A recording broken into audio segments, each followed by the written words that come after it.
Japan's cultural flowering, section 1. Note taking, starting on page 157. The question is what were the achievements that marked this golden age of Japanese culture? The first achievement was in writing system.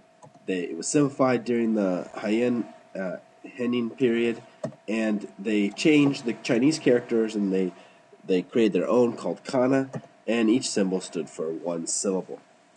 They also had forms of literature during this period, poetry.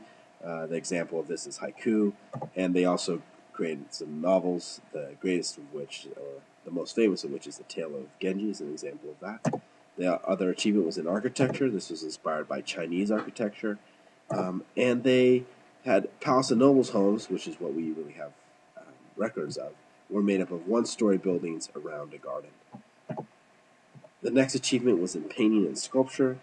Temples often featured sculptures and paintings, and one of their most famous types of painting and storytelling during this time was painted scrolls called Yamato-e, and this told stories with pictures and sometimes with words.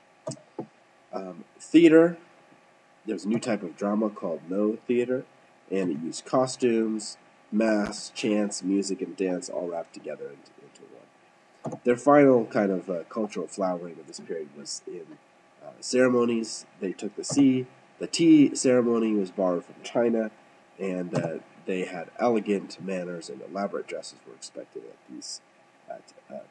of those at court.